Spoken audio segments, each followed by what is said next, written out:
ये पूरा कानून ही हटेगा, बिना हटे इसमें कुछ नहीं होने वाला। अब मैं आपको समझाता हूँ, शायद आपको समझ में आ जाएगा।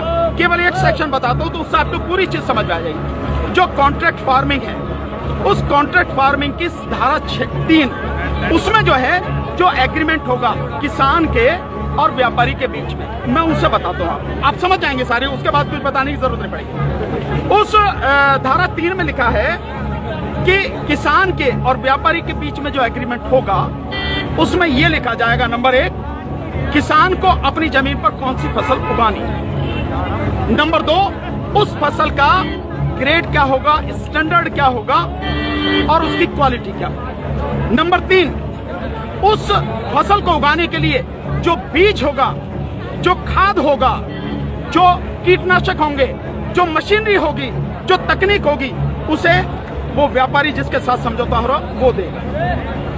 इसके बाद उसी एग्रीमेंट में लिखा जाएगा इसकी कीमत क्या होगी। जो फसल उगाएगा, जब फसल पक के तैयार हो जाएगी तो किस कीमत पर व्यापारी खरीदेगा, ये भी लिखा जाएगा। साथ में ये भी लिखा जाएगा कि इस फसल की कितनी बार चेकिंग होगी, तो बोते समय, फसल जब बढ़ रही होगी उस समय, और जब फसल कट के व्यापारी खरीदेगा उस समय 3 समय उसकी चेकिंग होगी।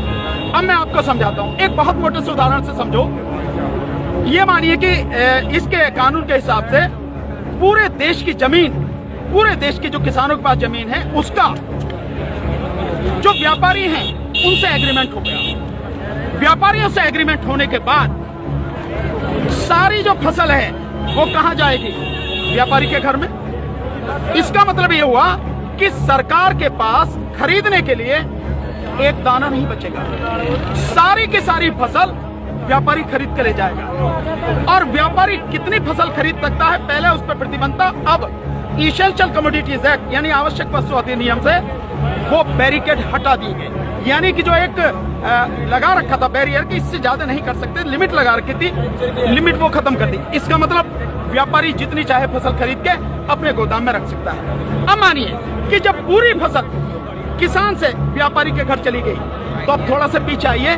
2013 में इस सरकार ने, संसद ने एक कानून बनाया था इस देश के गरीब लोगों के लिए, 82 करोड़ गरीब लोगों के लिए नेशनल फूड सिक्योरिटी एक्ट यानी राष्ट्रीय खाद्य सुरक्षा कानून। उसके तहत 82 करोड़ लोगों को 3 रुपए किलो चावल, 2 रुपए किलो गेहूं और 1 रुपए किलो मोटा अनाज देना था। अब मैं आपसे सवाल पूछता हूं, अब समझे आप कुछ। जब सारा अनाज व्यापारियों के पास चला गया, सरकार के पास कुछ नहीं है, तो सरकार इन 82 करोड़ लोगों को कहां से अनाज लाएगी, पहले तो ये बताओ। इसका मतलब जो 82 करोड़ गरीब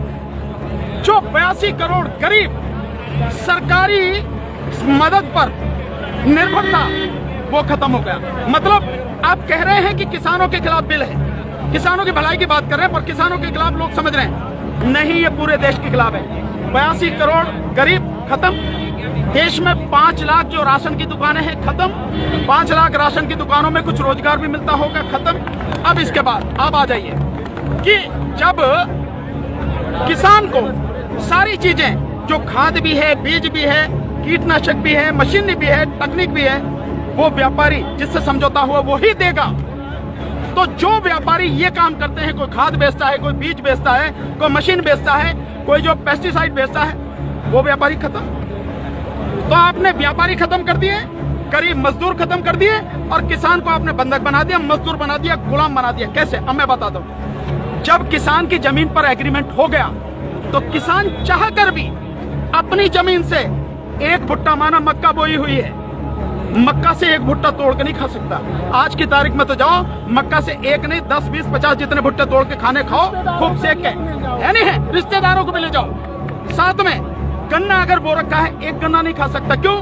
क्योंकि व्यापारी से समझौता है। अगर एक गन्ना टूट लिया तो फिर उसके बाद में व्यापारी लड़ते रहो आप एसडीएम के यहाँ, एडीएम के यहाँ, हो गया ना। मतलब यह है कि अपनी ही जमीन पर मैं अपने लिए, अपने बच्चों के लिए अगर मन करता है, जो फसल मैंने उगाई है, मेरी मेहनत की फसल है, उसमें से एक दाना नहीं ले सकता। ऐसे कानून का क्या करूंगा मैं? और इस कानून ने व्यापारी खत्म कर दिया, इस कानून ने मजदूर खत्म कर दिया, और साथ में जो किसान है, किसान को इतनी भी मोहलत नहीं दी गई आज की तारीख में तो किसान किसी भी जगह से दूर से जाके यहाँ से ठीक नहीं मिला तो वहां से ले ले, वहां नहीं मिला तो वहां से ले ले, यहाँ से कम में मिला तो यहाँ से ले ले। खाद है, बीज अपनी मर्जी से ले सकता, इसके बाद नहीं, इसके बाद तो व्यापारी ही देगा। इसका मतलब ये हुआ कि चंद व्यापारियों के हाथ में इस पूरा देश जाने वाला है। और जब व्यापारी के साथ में समझौता हो गया तो कोई बैंक भी किसान को लोन नहीं देगा, कोई भी बैंक। इसका मतलब ये हुआ, इसका मतलब ये हुआ कि अगर उसे पैसा चाहिए किससे लेगा? एक ही रास्ता बचा, उस व्यापारी से। तो सरकार कहती है ना कि जमीन नहीं जाएगी, ऐसे जाएगी जमीन। उसी व्यापारी से जब वो कर्जा लेगा, धीरे धीरे कर्जा बढ़ता चला जाएगा, और कर्जा बढ़ता चला जाएगा, व्यापारी का ब्याज बढ़ता चला जाएगा। लिहाजा जो किसान है अपनी ही जमीन उसी व्यापारी को बेचने पर मजबूर हो जाएगा। अब थोड़ा सा पीछे जाओ, आपको लेके जाता हूँ। 1947 से पहले क्या था? इस देश में जो साहूकार होते थे वो ऐसे ही करते थे, किसान को ब्याज दिया और वो ब्याज क्या मतलब पैसा दिया, वो पैसे पे इतना ब्याज, ब्याज पर ब्याज, ब्याज पर ब्याज, किसान की पीढ़ियां गुजर जाती थी, कर्जा नहीं उतरता था और सारी जमीन जो साहूकार के यहाँ पे चली जाती। मदर इंडिया, ये मदर इंडिया देखो, और नए उसमें देखो धर्मेंद्र जी की गुलामी देखो आप। और अगर पढ़ना हो तो गोदान पढ़ो मुंशी प्रेमचंद जी का। ये सारी चीजें मजदूर बन जाते हैं। बिल्कुल भाई, पहले वो अपनी ही जमीन पर बंधुआ मजदूर बनेगा, उसके बाद में अपनी ही जमीन पर गुलाम बन जाएगा। ये है इस कानून का परिणाम जो आगे तक नजर आता है। तो सरकार ये ना समझे हमें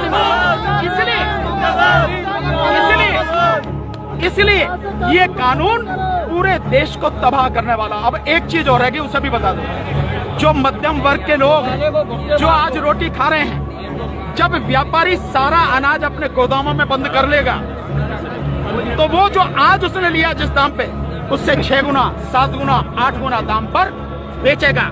तो जो मध्यम वर्ग के लोग जो घरों में बैठे हैं, अगर उनको बाहर आना चाहिए इस आंदोलन में, उनको आज जो अनाज, ये आटा 20 रुपए से 25 रुपए, 30 रुपए किलो मिल रहा है, वही इस कानून के लागू होने के बाद वो आटा, वो अनाज उन्हें 5 से 6 गुना दाम पर मिलेगा। 100 रुपए, 125 रुपए, 150 रुपए किलो मिलेगा। तो असर किस पे पड़ेगा? एक भी व्यक्ति बचेगा नहीं जिस पर इस कानून का असर न पड़े। इसीलिए मैं कहता हूं कि ये किसानों के विरोध में नहीं है, देश को तबाह और बर्बाद करना।